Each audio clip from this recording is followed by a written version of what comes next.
Ernie, thanks for coming on our podcast. It's my pleasure, Song. So excited to have you here. Ernie, to start off, I wanted to ask you because, as of today, it's, March 15th, 2020, and the world is going crazy right now. We've got coronavirus, we've got, markets taking a bit of a hit. What's your opinion on things that are going on in the world? Well, I think that the market is like every 10 years, it's there's going to be a crisis for some reason. I have lived through quite a few of them. When I first started in the financial industry, we had the long-term capital management collapse and the Russian bond default. That was quite a shock to some of my colleagues. And then we have the dot-com crash. That was also quite a shock. And then we came certainly the September 11, and then came the 2017 quant crash, and 2007 quant crash, and then a 2008 financial crisis. And then we have an extraordinary 12, 13 years of prosperity, punctuated by some very short-term episodes, such as the flash crash of I think 2010, and the U.S. Treasury default of 2011, the Greek crisis. But those are small potatoes compared to what we are experiencing now. But nevertheless, the nature of the market seems to me is that it's always a long period of calm, punctuated by crisis. And so if you have lived through a few of them, you would be prepared. And, so we are, even though the volatility seems extraordinarily high, it's still not approaching the, over 20% drop on Black Monday in 1987. So some traders have lived through that and survived until today. So, one just have to have a rather long-term perspective on things. And as some researchers said, in the certain strategies, for example, in momentum strategies, had a 30-year drawdown after the Great Depression. So we should be prepared for that. 10 years drawdown is nothing. Get ready for 30 years drawdown. That would be simple. It's merely historical. It's nothing even breaking new ground. So so that one should just need to take a rather historical view on things. Cool. And Ernie, are you finding new opportunities right now, like with all this chaos? Are you starting to see like maybe some dislocations happening in the markets? Well, we one of our strategies is called Tail Ripper, and it is a strategy that is specifically designed for benefiting from, like you said, price dislocation and financial crisis, and it works almost every time, and it certainly is working very well now. So this is a strategy that I think is in the right place at the right time, and it was perfect for this kind of markets conditions. We have other strategies that would be gravely hurt by this kind of circumstance, but fortunately, those strategy has an automatic off switch.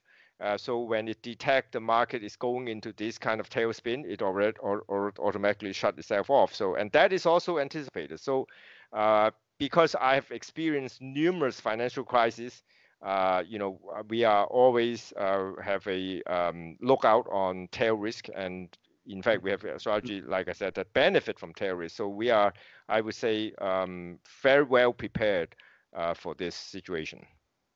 Yeah, I actually wanted to ask you about that because, I saw your blog that you wrote about Tail Reaper. But, one thing that a lot of our viewers think to themselves when we enter periods of uncertainty in the market is, should I change what I'm doing right now? Right. So, for example, if you have a long bias in the markets, you're betting on things going up and things start to get a little uncertain and you're considering switching short or, trying to figure out some new strategy. Well, how do you go about determining when you should make a change or if you should even make a change? Well, I think that, it's kind of common sense that a diversified portfolio is better than just betting on a particular market regime. So we we only switch.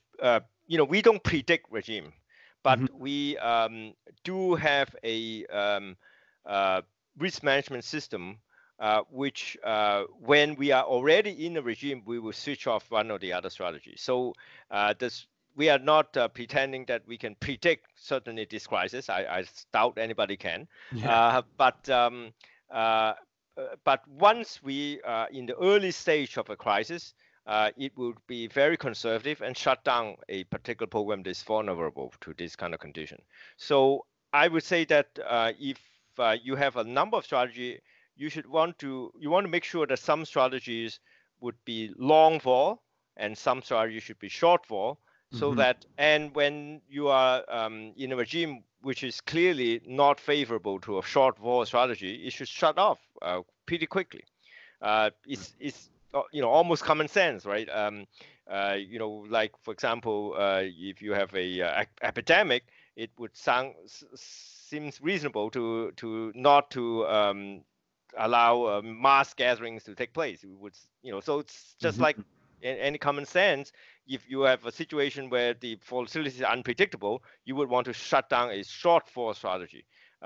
So that's how we handle all these regimes. So it is not a question of switching between one program to the other. We are always running all the programs, except that some program will shut down when we are in an unfavorable regime. Ernest, so for some of our viewers who might not know what long vol means, would you like care to explain, like when you say long vol, do you mean like you're buying options, or are you synthetically creating it through like a trend following strategy, for example? Right. There are, volatility typically have two meanings. As you said, one might be implied volatility, whereupon one would buy options to benefit from the increase in implied volatility. And other way would be a realized volatility, and one would trade a trend following strategy to benefit from the increase in realized volatility. So for us, it's mainly the latter that we trade. We seldom long implied volatility because long for implied volatility certainly is going to be very profitable in this environment. The trouble is that the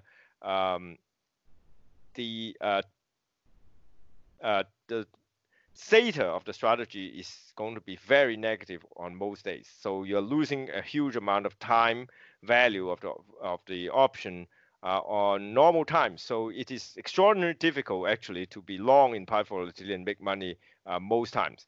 You might be lucky, like once in 5 years you might get a great year, but then you will be losing money 4 out of 5 years. Now there are people who are of course very successful in trading long volatility strategy. Nassim Taleb is one famous example, but not too many people are able to do that. Wow. No, okay, that makes total sense. One of the things that I've noticed is it's very tricky as a retail trader to do that, though, because you oftentimes can get caught in between where maybe you've switched strategies once or twice, and you can kind of feel out at sea without a paddle when you start getting into that switching back and forth, long and short, trying to ride the trends. But just before we go any deeper into that, I wanted to ask you a little bit about just how you sort of got into this space, right? So you're one of the forefront people for quantitative finance that the retail trader has access to. And one of the things I want to ask you about is you had a really interesting job at Morgan Stanley, right? You worked in data analytics and artificial intelligence, and you've gone from there to actually open up your own fund. You now manage your own fund. And I wanted to ask you, what were some of the hardest moments going from being, a full-time quant researcher to someone who's managing their own fund? And what sort of happened in between there? How did your work in data mining shape your view on trading? Yes, I think that my background in big data and machine learning has a detrimental effect on my being a successful trader, at least initially. Because as some of the seasoned professionals in this space had mentioned, most machine learning funds fail. And therefore, I would agree that also most practitioners of applying machine learning to finance fail. So I think that if you are a beginning trader, it is not a approach that I would necessarily recommend.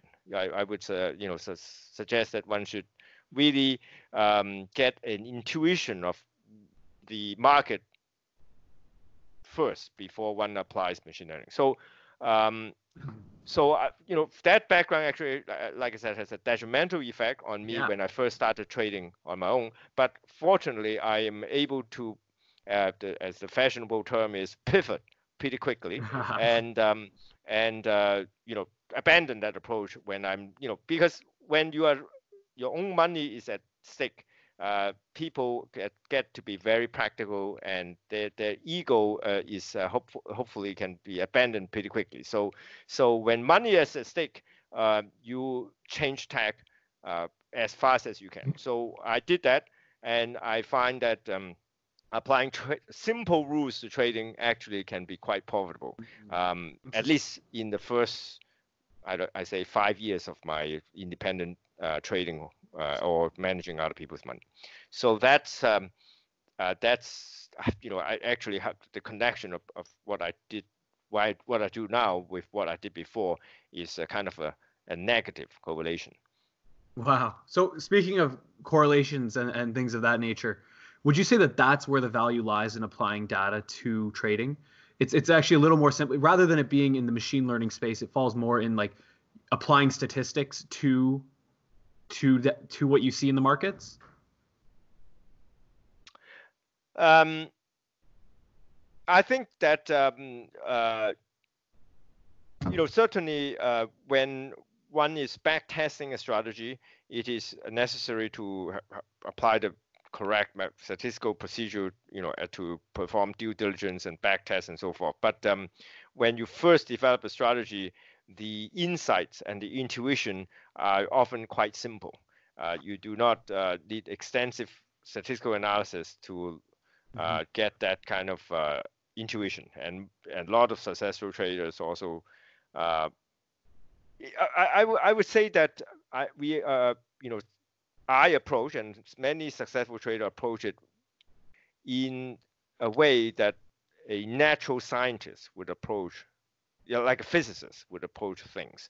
You observe, you look at experiments, you observe nature, or you observe the financial market, and you form mental hypotheses. And then you look for data to test your hypothesis, rather than look at the data and apply statistical analysis to tease out the relationship, because that is very easily falling into data snooping bias. So most scientists, they even some of the most profound insights about the universe, such as the currently well-established inflationary universe hypothesis, about how the universe come from Big Bang to suddenly into this ever-expanding cluster of galaxy. I mean, this is you cannot possibly just look at observational data and suddenly form, this data suggests this is happening. That is not how people come up with this hypothesis. It's really a flash of insight based on deep mathematical reasoning. And then once your theory is out there, you look for evidence to refute that kind of hypothesis. And the same approach should be applied to trading. You have a hypothesis about how the market works, and you look for evidence to support or refute that hypothesis. And that would allow you to avoid a lot of data snooping bias. Now, more recently, we have a more refined way of applying machine learning to this process. But that is mainly used as a risk management system rather than to discover the original trading rules. Yeah, so Ernie, I think like you really said some good points there. A lot of retail traders and a lot of traders who are not actually into quantitative finance right now think quantitative finance is intense machine learning and intense artificial intelligence. But at the end of the day, I think it's all about like applying numbers to your reasoning, right? And using like simple linear models and good market intuition. So would you say that a lot of your, I guess nowadays like ordinary least squares is considered machine learning these days, but how much of your actual approach is linear models versus nonlinear models like random forest and neural networks and stuff like that? Well, I think that our models always start off as a simple hypothesis. As I said, it's almost the way that physicists would approach things. Mm-hmm. But after a while, the problem is that these kind of simple alphas oftentimes have a quick half-life, a small, short half-life. Many people, I think it will be hubris to think that one would be the only person who observe a certain anomaly. If the anomaly is profitable enough, you can pretty much be sure that you won't be the only one who observe it, because there are so many quants and traders out there right now. So the problem with simply using the traditional approach of having linear models and simple trading rules is that the alpha decay is very fast. And so machine learning is used to apply a kind of a filter to the trades that the simple model would suggest. So instead of the machine learning model suggesting new trade, it would just apply a probability. It would assign a probability to the success of every trade, and that is an acceptable use of machine learning. So that in that way, the model remains simple, but machine learning gives you some extra bit of information, which your simple model cannot get, and that is the probability of success of each trade. And you can use that in many ways. A couple of simple ways would be, if the probability is too low, don't take that trade. Yeah, help define your risk. That's right. It's like another level of filtering to see what trades are acceptable for you to take. Yes. No, that makes a lot of sense. Yeah, I think like Ernest, would you say that is your edge? Like what do you think gives you your edge? Because you like you said, there's a lot of quants out here that are looking at the same data, and we like TensorFlow, for example, has made it so easy for anyone to enter into the space. So what would you say that gives you your edge and gives successful quants in this field their edge? Well, I think it's two aspects. I mean, firstly, I believe that I am a sponge of information, so I take in many commentary and insights from a lot of people, out there, and mostly just through social media, quite frankly, and certainly academic papers as well, and blogs and whatnot. So my intuition is constantly being refined and expanded by these knowledgeable people out there. And so that's one edge, which and based on my own personal market observation, because I'm certainly observing the market every day, trading it for the longest time. So that is one edge I have, is the long experience I have in the market. But the other side of it is that I also am able to apply machine learning as a layer to prolong the half-life of the strategy. Like I said, that I think the combination of both is necessary. You cannot just have one without the other. And so the combination of both, I think, give us some edge over maybe others. I see. So just to be clear, like your view on machine learning is that it's not just so I understand, it's not that it's at the point where you can just let it run. It's more so just another layer of filtering on top of your analysis that you've already done, on top of the idea you had, the hypothesis, all the data you've applied to it, and then on top of that, you add a layer of machine learning work to do a final filter on it, pretty much. That is correct. Amazing. Okay, because a lot of the debate around it, when we hear from retail, when they hear the words machine learning or artificial intelligence, they sort of back away from it. They're like, a little too futuristic for me. But it sounds like a more rational approach to it.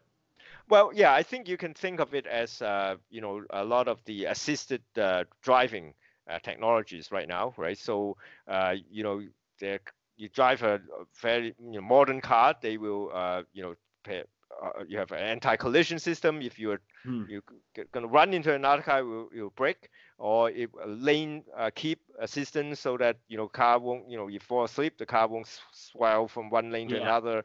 And I'm thinking of machine learning as those kind of assisting trading technologies. So it keep your system from crashing in this circumstance. But those systems would not tell you that you should turn right here. It should not tell you to turn right, or instead of taking this route, take that route.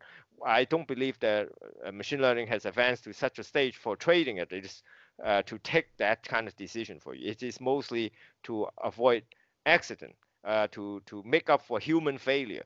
That is the main benefit from machine learning. I don't think that we are ready necessarily for completely autonomous trading based on machine learning yet. Yeah, I'm going to ask you more about that towards the end of this, because I want your view on where things are headed. But before we get into that, I wanted to ask you, a little bit more about how you trade and your view on a couple of things. So what time frame do you trade on, and what assets do you trade? Well, we prefer somewhat shorter time frame. We used to actually trade. Sometimes our best trades exit within a matter of minutes, but it has been getting longer over the years because of the low volatility until recently. Low volatility generally means that you have to hold longer to generate enough return. Yeah. So yeah, we now trade from a few hours to a few weeks, the holding period. And we trade mostly actually futures and very little options, but mostly futures. We do not have any stock holdings at the moment. So except for stock index futures. So yeah, we focus on, we are a CTA and CPO. So yeah, that's our mandate, is to really trade futures rather than trade stocks. Ernest, is there a reason why you guys are, I guess, only trading very little options, or is it, maybe you just find that there's a better way to deploy capital in your future strategies? Well, I think that the only kind of options that we would trade would be futures options, because we don't trade stock. It doesn't make sense for us to trade stock options. So we are looking into trading futures options, but we find that for example, we do trade volatility futures, so that's essentially a future of futures on options instead of options on futures. But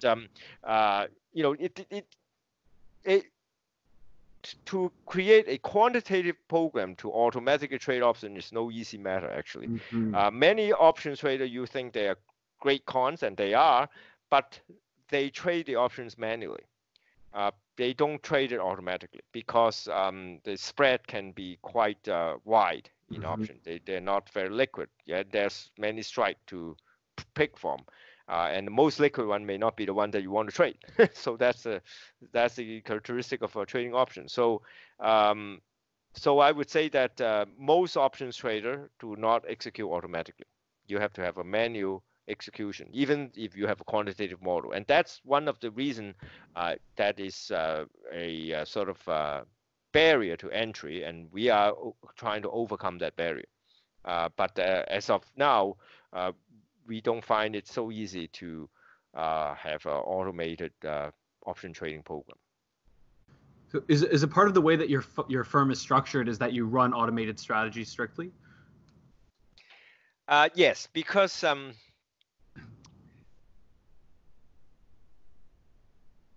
the merit of our automated trading is that it is less error prone, less labor intensive, and scalable, and certainly scalable, and certainly more less subject to the risks of the human factor. So yes, that's on balance. I mean, I don't think that we are really set up for manual trading because our strength really is as an automated quantitative trading because of our depth of programming expertise in the group. So we don't have someone that just sit around and make trades most of the time, except for some supervised program.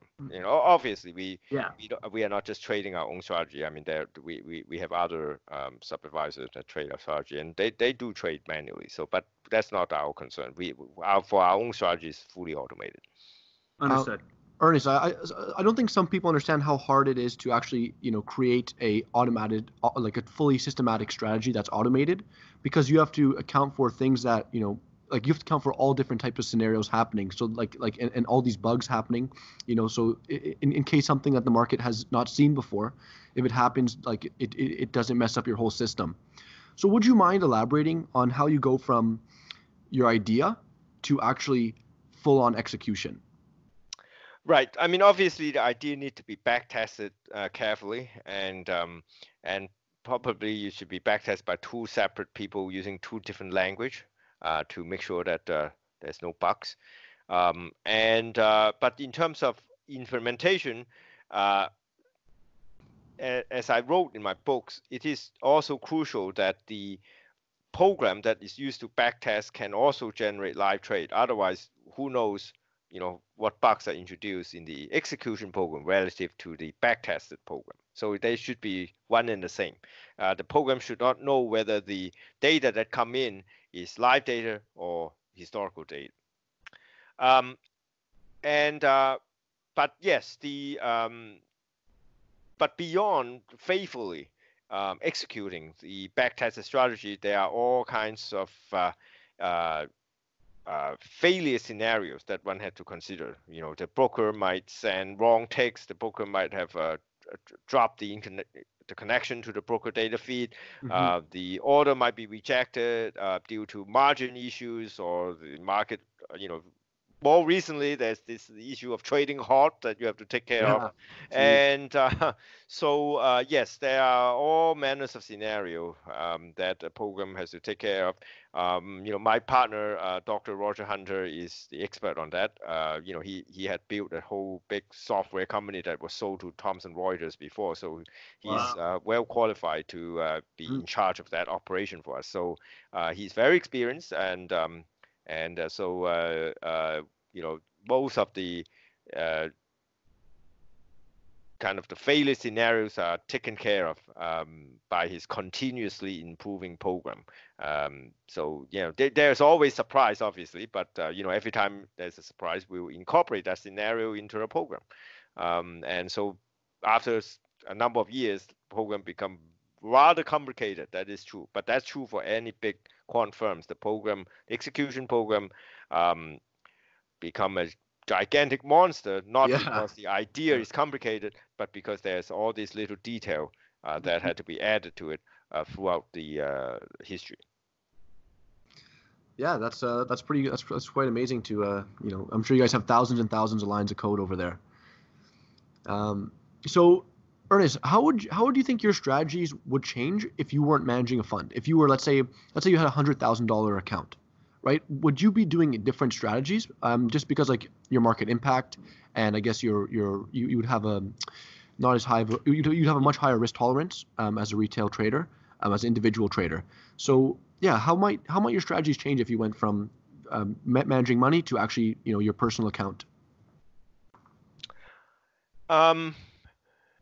Actually, not very much change would be anticipated, because one of the reasons that we started the fund was to trade the personal accounts of several people in a more efficient manner, so that everybody pool the money in the same place, and you just need to make one trade instead of trading in multiple accounts. So our money management is always, and just like many other fund manager, it is partly to manage our own money. We would apply the same strategy, I think, to our own account. If we think that this strategy is not suitable for me personally, I wouldn't think that it's suitable for other people. Now, the only difference might be leverage, because when we trade for ourselves, we can set whatever leverage we are comfortable with. But when we trade for other people, the leverage is sort of explicit. We at the outset of the account, we will say, well, this is the volatility historically, and we're going to trade this many contracts, and you can see the historical volatility and the historical return. If you're comfortable with that, you can trade 1 unit of this strategy. If you want to have more risk and more return, double the exposure, right? That's simple enough. But so that's what the client can decide, is the exposure to our strategy. But and that's something that we determine for our personal account, how much risk we want to take. But the strategy itself are the same. We are except for the commodity pool, which is where we invest our personal money, and as well as many outside investors. In that pool, it's much more diversified. So we trade multiple strategies there in addition to including sub-advised strategies. So the pool has some sort of a maximum diversification, whereas for the managed account, it's obviously one strategy only, and some investor want a la carte treatment. They can go to our separate managed program, and some other want a buffet approach, they would go to our pool, and so it's to each our own. Our own personal money mainly is in the pool. So speaking of multiple strategies and diversifying, a lot of retail traders will focus on, the view that a lot of them will take is they'll focus on 1 or 2 stocks intensely, and they'll basically try to familiarize themselves to a point with a stock where they believe they can predict the movements of that stock by training their intuitions. To what degree do you think it's important to diversify further than that? Or what are your thoughts on taking an approach like that? Well, I think that there is a huge specific risk if you're only trading 1 stock or 2 stocks or small number of stocks, because obviously we are not insiders, and before the Enron blew up, few people know what Enron, the accounting is fake. So it's rather risky, I think, to just trade 1 stock. But of course, if you say that, oh, I'm only trading Apple or Amazon, and they've been around for a long time, maybe you can argue that it's that risk is much less. But I would certainly not advise you to apply that approach to companies that are smaller or in industry that are more prone to financial shenanigans. But I think aside from that specific risk, I think it's okay to focus on the few familiar stock, because as I said, I think to build intuition of the instrument you trade is very important. So if you can focus on a few stocks and build intuition on that, there's nothing wrong with that. But just beware of data snooping bias, though, because if you backtest a strategy that work only for 1 stock, it is very likely that it has certain data snooping bias. That's different from applying a strategy to only 1 future instrument. This is it's typically a strategy. I know there are people who claim that when you backtest future, the strategy should also apply to like 50 different futures. Certain strategy. I was taught that would be required. I was taught that is the approach we should take to trading futures for many people. When I was new in the industry, obviously I believed what the experienced traders said. You say, oh, you should only apply a strategy that can work on all kind of futures, 50, 60 of them. Otherwise, it's data snooping. Yeah. And I totally don't believe that.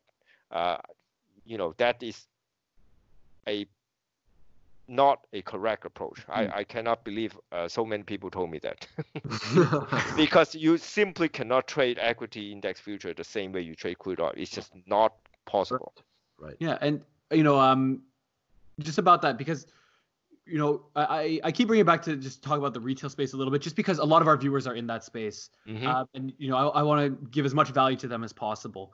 But something that a lot of people do is they take a pattern. They'll take like a Head and Shoulders, for example, something taught in technical analysis, and they'll apply that to any asset, right? So they'll take that same pattern, and regardless of whether they're looking at Tesla or at a micro cap stock, they'll apply that same type of pattern, believing that it'll have the same outcome, regardless of backtesting it on one or the other. So I wanted to start with just what your general view is on technical analysis and on taking patterns like that and applying them across different assets, different stocks. Well, yes, I know that there are people who are successful in that, and clearly the people who told me that to do so are the people who are successful with that. But I just claim from personal experience that it doesn't work for me. Maybe I'm just a very poor technical analyst. So everybody have their edge, and technical analysis is simply not my edge. For me, actually, it's funny because I like to apply certain, you might call it fundamental knowledge of a market to a quantitative strategy. I do not like to trade a quantitative strategy because of some technical indicator tell me that I should buy or short. So it's actually kind of counterintuitive that as a quant I actually look for some fundamental knowledge of that market. Well, something that I think it can be applied to technicals, fundamentals, and quant as well. It's about subjectivity versus evidence-driven trading, right? So can you apply, right? Like you said, it's a scientific method for trading where you start with the hypothesis and then you move towards, disproving what you're claiming, basically. And if you can't disprove it, trade it. But in the when I'm talking about these patterns, I'm talking about through just drawing the lines, right? Not being able to actually backtest it. What are your thoughts on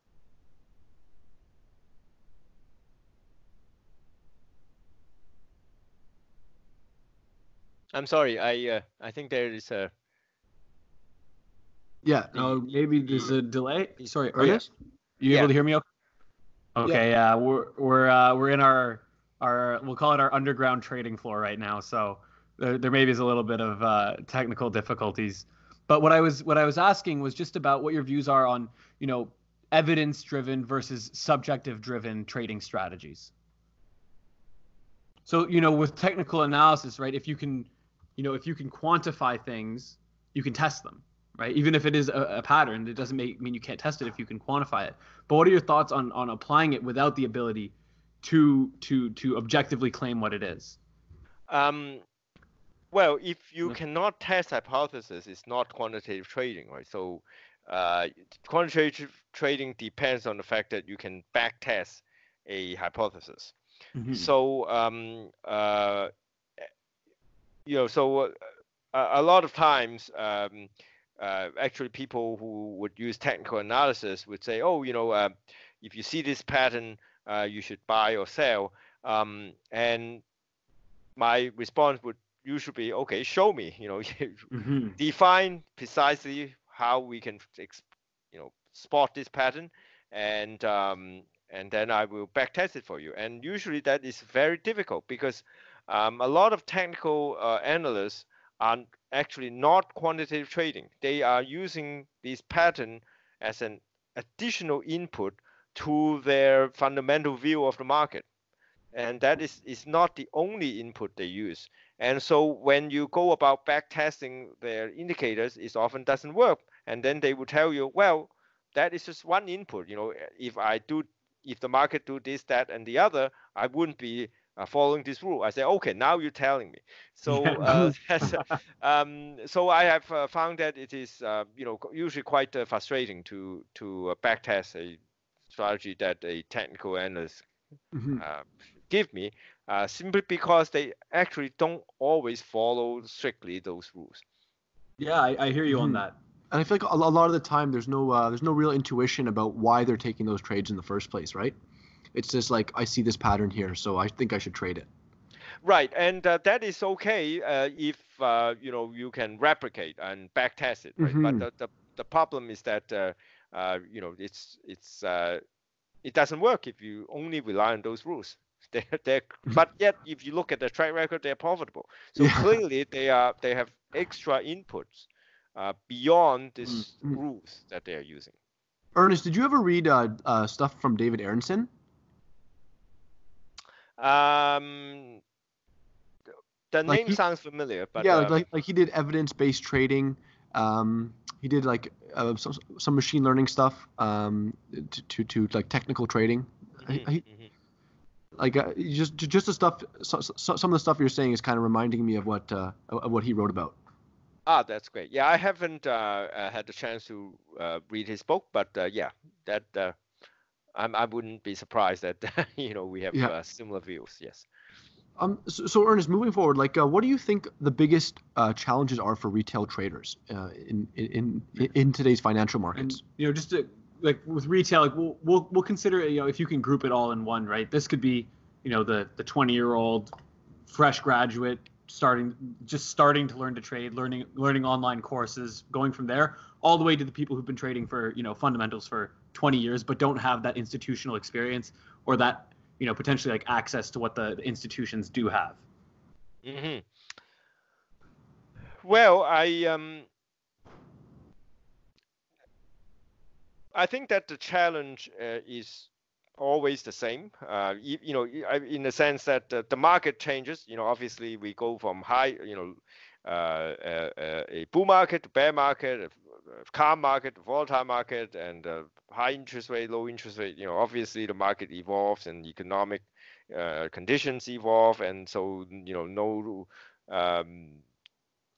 you cannot expect next year to be identical in condition to last year. But the fundamental challenge is, I think, remained unchanged, which is that risk management, do not over lever, and also to not to beware of the pitfalls of data snooping and other biases, and to become as knowledgeable about the product as possible and about the market as possible. So I think that basically the challenge is unchanged throughout the years. It's even though the specific market condition certainly does evolve. Okay. And Ernie, like something when I was starting to get into quantitative trading was I never really understood how like the workflow of a quantitative trader. So would you mind maybe walking us through how you start with a hypothesis all the way up until you backtest it? Well, if we have an hypothesis, we would gather the required data and backtest the hypothesis. Now, at this stage, there will be some people, some suggestion that, you should use simulated time series to test the robustness of the trading strategy. I have my doubts about that because the reason that we sometimes the strategy work in this time series is because of the specific phenomenon in the real financial market, and due to certain fundamental reason. In a simulated time series, the simulation would usually miss that essential component and it would not work. So I think it's sometimes a futile effort to apply a strategy on many simulated time series and to say, oh my goodness, this is clearly 99% of the time series fail. Clearly your strategy is not robust. But I say, well, none of your simulation actually capture the most essential part of this time series. And so of course they fail. But if you go do that in real life, you will not fail, because this is what happens only in real life, not in your simulation. So that's where there's some difficulty with the simulation approach, which is all the rage right now.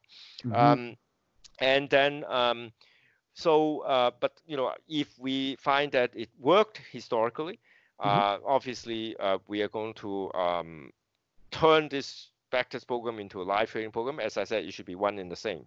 The program should not be able to tell whether the input is a real or simulate or historical data.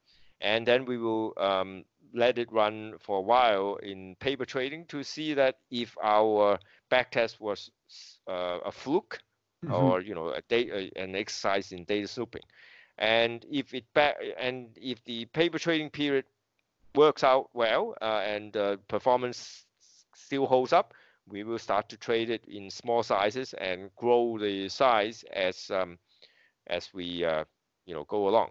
But of course, the research process doesn't stop there. Just because the strategy is perhaps profitable after we trade live doesn't mean that research stops, because we will continue to apply machine learning, risk management, and refinement, and perhaps looking to extend it to other markets. So one successful idea just spawn a whole kind of industry behind it to try to improve, extend, and risk manage it. And so, Ernest, would you actually be able to go maybe one step further and talk about, like, what does a hypothesis look like, and what kind of data do you gather for that hypothesis? Well, I mean, one hypothesis is very simple, like pair trading, the traditional pair trading. One believe that, for example, you might say that Amazon and Walmart, let's say, in the same retail industry, except one is mainly online, one is mainly offline, and you would say that, okay, well then, if Amazon goes up, there's no reason why Walmart don't go up. If there's a demand for hand sanitizer, I think both of them will start to sell, and and that's the hypothesis, right? So, and then you would say that, okay, well, let's gather the stock data of Amazon and Walmart and see if they have a relationship between each other. For example, the spread. Does the difference of their stock price maintain is it a mean reverting series? If it is a mean reverting series, can we develop a mean reverting strategy to trade it profitably over the years? And so that's usually what the hypothesis means. You make an observation about the market, which is sometimes very simple, and you would gather the stock data to verify it. Now, of course, you might extend your observation to other pairs, certainly, Ford and GM, Delta Airline versus American Airline. That sort of pairs are, very obvious, and you would, hopefully apply your same strategy to all of them to see if it works. Awesome. Yeah. That's something that I always wanted to hear, like, when I first got into it, is actually how quantitative traders think about it. So I think that was a really nice breakdown. Thanks for that. No problem. So, I think a lot of people are going to listen to that and go, how do I do this? So my next question for you is, how would a retail trader get into quantitative finance? Well, I think one common skill of a lot of quant traders is that they have programming skills. So it is quite difficult to conduct any of these research without the ability to write a program to backtest them. Now, some of them people are able to backtest just using Excel spreadsheet. For simple strategies, certainly even an Excel spreadsheet is good enough. But when you're trying to backtest the increasingly sophisticated strategy, it will be beyond the reach of Excel programming. So that is usually the difficulty of being able to program is usually the main barrier. Mm-hmm. And it's not so much the lack of mathematical sophistication, because a lot of quant strategy actually are very simple mathematically. Mm-hmm. Yeah, I know. I completely agree with that. And, one of the challenges as well that a lot of retail traders, I think, face is that the access to information is different than what the institution side have, right? Like, for example, most retail traders don't have a Bloomberg terminal, unfortunately, or maybe fortunately, I don't know. But that lack of access to data, I feel like, is something that drives this wedge between, why there's such a prevalence of still, pattern recognition and subjective trading measures in the retail community, whereas when you look in the institutional side, it's sort of diverting away from that more towards a quantitative approach. How do you see this changing over the next few years? Do you agree with that being a barrier? I would say that yes, the access to information is a potential source of alpha, but that has to be, I mean, at least on the research level, you have to be able to select, to test what information source is useful. It is not, guaranteed that just because you have more information, in terms of let's say fundamental or alternative data, that necessarily you will be more profitable. But nevertheless, one has to test this hypothesis to see if that's true. And without access to such alternative data, one cannot test that hypothesis. So yeah, I think that would be the main barrier to a lot of retail traders, is that you are really confined to a small number of information sources, and you would not be able to develop strategies that would use all these kind of alternative sources. Yeah, especially when you're looking at like blue chip stocks, for example, the larger cap stocks, right? A lot of the publicly available information is basically, priced in pretty instantly. So when you say, can you expand on what you mean by alternative information sources? Well, for example, if you are trading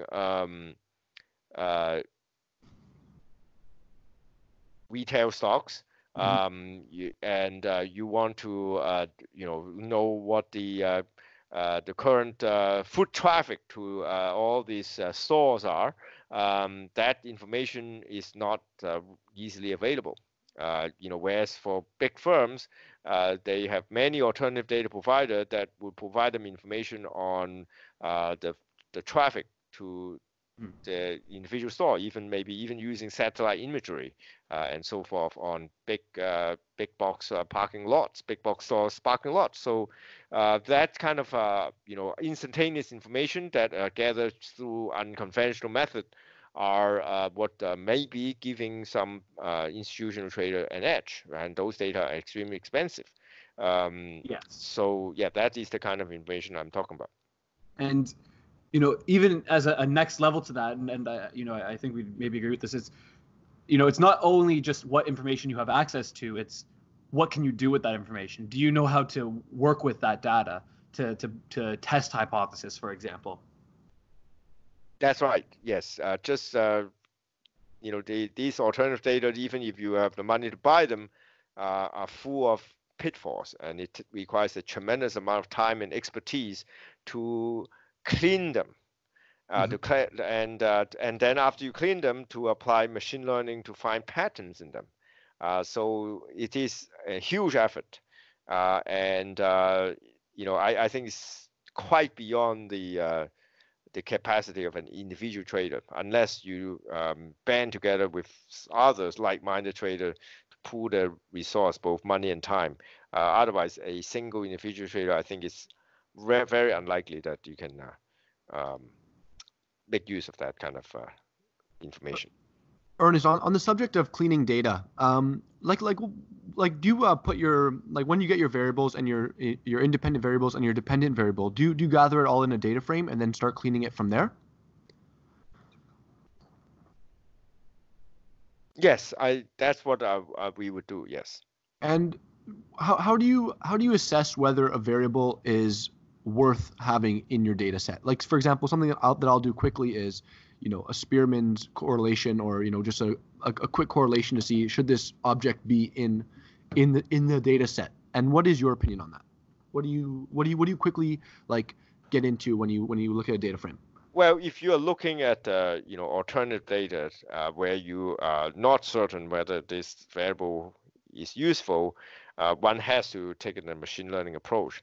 And if you take a machine learning approach, there are numerous automatic feature selection algorithms that you can apply, such as MDA, Lime, and Sharp, and so forth, that you can apply, and which will automatically eliminate variables that are not important, right? So I don't think that just looking at the correlation between a feature and the dependent variable is sufficient, because a lot of the dependents are non-linear.